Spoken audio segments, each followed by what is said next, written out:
Tim Legler is with us. You know to expect a touchscreen this time of year. That's coming on the impact of Steph Curry and the ball in his hands, what that meant. I got a long list of things that you and I talked about that we want to get into here because there's a long list of things. It's a blowout, yes, but there's a lot baked into it. If you're prioritizing what's most important, and we're going to get to that touchscreen on Steph, how do you rank them? Let's start with Klay, all right, the ultimate co-star. He had his back tonight. He had Steph Curry's back. You knew he was going to show up in a big way. I love what he just said because it's so important as a shooter to watch yourself on tape and visualize, what you need to do to slow things down. That is the one thing about Klay Thompson sometimes. He rushes because he squeezes it too tight because he wants it so bad. He came out early in this one and got into an incredible rhythm. Look how fast the ball's out of his hands in from the cradle to release. There's never been anybody faster, including his teammate Steph Curry. But what this does for a team to relax, knowing that one of those two guys is this hot in the first half. And Steph was very willing to take on all that pressure, all that attention, facilitate, and that's what it led to. But Klay Thompson, I think, having that good of a start to the game was so critical because Lakers were really good early offensively. Yeah, first quarter, they're fantastic. Klay was matching them, kind of keeping them in it until they could make their run, and they did that later. So he's the headliner from the night offensively and why this became such a blowout. And he's an energy provider, but JaMychal as well. I mean, it gets a chance. Kevon Looney not feeling well, so you give a vet a chance, and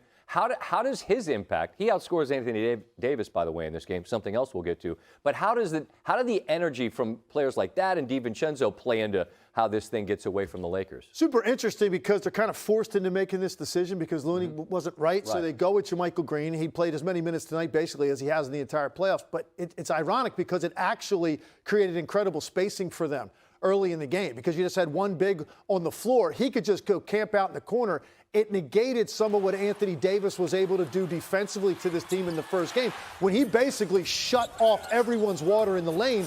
Well, here's the answer to that. Now let's just go put that other guy who would have been Looney camping out around the basket. Let's just go stick a three-point shooter in the corner. Now, it's one thing to stay ready as a pro, and Klay alluded to it. Right, staying ready is one thing. Right. Actually executing the shot making is entirely different on this stage with a lot of pressure. You get out 0-2, you're probably cooked. So for him to rise up was phenomenal. DiVincenzo gave them huge minutes. His energy, his hustle, his defense, just making plays that will not show up on the stat sheet that led to offense. Can't say enough about those two guys as role players having a major impact. About Davis, let's give Draymond credit for defense for sure. But there's a word with him, Davis, I'm speaking of, that I'm hesitant to use because I feel like it's loaded. If I say engaged, it sounds like it means he doesn't care or he's not interested. And that's not what I'm saying.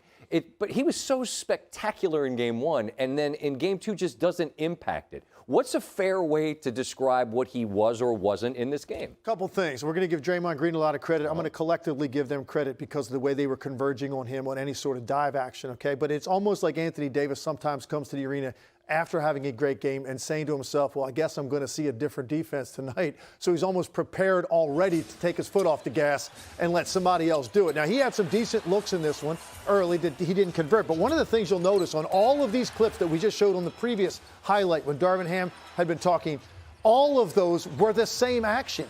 High ball screen, dive to the foul line, take a short jumper. Where are plays with his back to the basket on post-up action where you get him the ball deep, we can shoot a turnaround jumper or use a power dribble to draw people? Where is he on the offensive glass? Non-existent tonight in those regards. So this is a guy that when he doesn't add those to his game and show you the full package, he is bailing out someone because of his length, strength, and skill.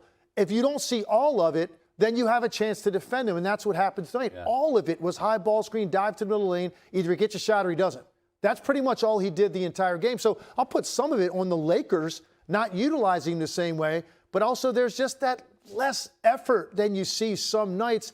And Golden State needed this out of Anthony Davis to have a chance to get back in the series. Because he shows you the ceiling, and when you see it, you're reminded there are very few who can hang, if any. And then in a game like this where it just feels pedestrian, and I just wonder, you heard the question about Memphis, right? Like, the script is similar. You win the one, then you get blown out in Game 2, but you're not playing Memphis. No. How dangerous a game is it if you're the Lakers to try to play it'll be like the Memphis series script? I'll tell you one thing that stood out to me tonight, Scott, based on the difference between two teams. Lakers got gassed tonight. They were gassed. That's interesting, isn't it? The commitment to the way they played them defensively in the first game was just not there. It's the same commitment, and there's a reason. When you play Memphis, it's static sets. You got to deal with high ball screen with Ja, load the lane. Every now and then we'll throw it into Jaren Jackson in the post. Okay, we'll deal with that. And then some action for Bane off screens.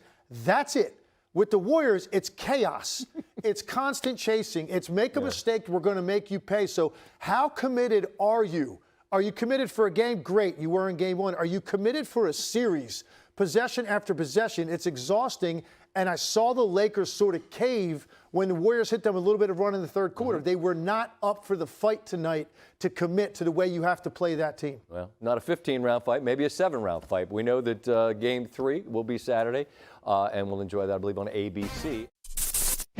Thanks for watching ESPN on YouTube. For live streaming sports and premium content, subscribe to ESPN+.